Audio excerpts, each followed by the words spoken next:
Roll4Crit.com presents How to Play Risk, Star Wars Edition in 5 parsecs or less or more. Star Wars Risk lets you recreate the Battle of Endor from Return of the Jedi almost exactly the way you remember it, but with a lot more dice rolling. Designed by James Delosio, Austin Rucker, and Craig Van Ness, and published by Hasbro. One player will be playing as the Rebellion while the other takes on the role of the Galactic Empire. The Empire's goal is simply to destroy every single Rebel ship, while the Rebels' goal is, perhaps even more simply, to destroy the Death Star at the center of the board. At the start of each round, each player will draw up to 6 cards in hand. Then they'll simultaneously choose 3 cards to play face down in the order they'd like to play them, top card being first and bottom card being last. Each card has 2 or more possible actions indicated on it. When flipped, the active player will choose any one of those actions to perform, but not everything on the card. That would be ridiculous. When both players are ready, the Rebel side always goes first, flipping their first card and performing their first action. Then the Empire player flips their first card and performs their first action, and so on back and forth until both players run out of cards, at which point they'll redraw their hands and start again. But what do these actions actually mean? Let's get into it. You'll notice that there are 3 major sections of this nifty TIE Fighter-shaped board, and each one has its own action symbols corresponding to it. The center of the board is where most of the action takes place. Each player will have various action icons on their cards related to the different types of ships that they control. The Rebel has X-Wings, Y-Wings, and B-Wings, and the Millennium Falcon. The Empire has TIE Fighters, the Executor, and the Death Star. The smaller ship models all operate in the same way. When activated, they can move into one adjacent space, then attack. You can move as many of one kind of ship to one space at a time as you'd like. There can be as many ships from the same side on the same space as you want, but enemies can never occupy the same space together.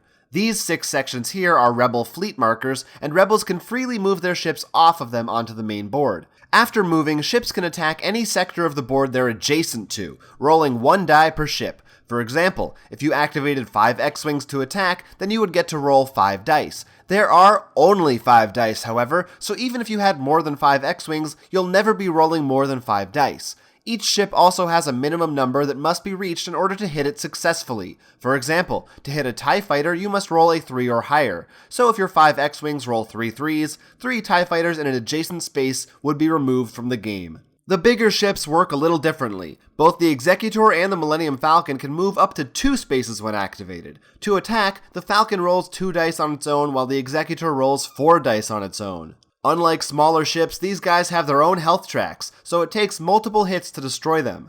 The Death Star, meanwhile, never moves. It's too big and fat and lazy. When the Death Star is activated, the Empire player chooses one of these 6 Rebel fleet markers and rolls 2 dice. If either result is a 5 or a 6, that fleet marker is destroyed, along with any remaining ships on top of it. If the Death Star manages to destroy all 6 of these spaces, then they can choose any space on the board that they wish, destroying every single ship in that section if successful. Scary. TIE Fighters or the Executor can also destroy fleet markers with a roll of a 5 or a 6 if adjacent to one. TIE Fighters also have an alternate action, actually. Instead of the normal moving and attacking, you can choose to spawn brand new TIE Fighters onto the same space that your Executor is located in, and then they can attack an adjacent section. The Empire is the only side that can spawn new ships, and can only do so as long as the Executor isn't destroyed. Once a ship is destroyed, it's removed from the game completely. So that's the space battle. Then on this side of the board, you've got the fight between Darth Vader and Luke Skywalker, sort of a big deal. When either player activates their lightsaber action, they roll 4 dice. Any result of a 4 or higher is a hit toward the other side, and they must move their health track accordingly. The Empire also has the Emperor for help. If they activate the Emperor's Force Lightning with this symbol, it does a flat 2 damage to Luke, no dice rolls required. Killing either character results in a bonus for the opposing side, but Rebels also want to redeem Darth Vader. When Vader has between 1 and 3 health, if the Rebels activate their Redeem Vader symbol, they actually kill the Emperor and save Vader, resulting in a much larger bonus. The Emperor is technically still able to attack Luke, even if Darth Vader has already been destroyed. Finally, on the other side of the board, you've got the Shield Assault. This represents the Rebels' attempts to shut down the Death Star's shields. When this symbol is activated, Rebels roll all 5 dice. At the start of the track, for each result of a 2 or higher, they get to move forward 1 space. As they progress up the board, however, the required numbers get higher, until finally they need a 5 or 6 to reach the final space. Meanwhile, the Empire can activate this symbol to add 3 stormtroopers to the spaces immediately in front of the rebel marker. A stormtrooper adds 1 to the number of the space that they're on, so here, a stormtrooper would make this space require a roll of 4 or higher instead of 3 or higher.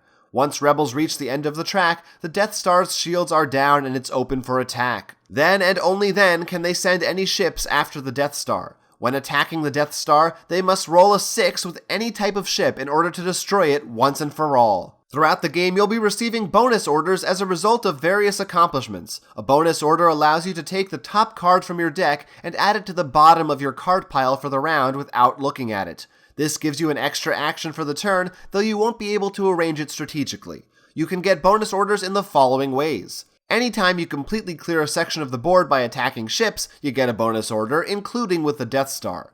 The Empire gets 2 bonus orders for destroying the Millennium Falcon. The Empire gets 4 bonus orders for destroying Luke, while the Rebels get 3 bonus orders for destroying Vader. But the Rebels get 5 bonus orders for successfully playing the Redeem Vader action. The game ends as soon as either all the Rebel ships are cleared or the Death Star blows up. There's also a 4-player mode where you play in teams of 2 if you're into that sort of thing. In conclusion, move, attack, duel, traverse, pew pew! That's Risk Star Wars Edition in a nutshell. Did you get all that?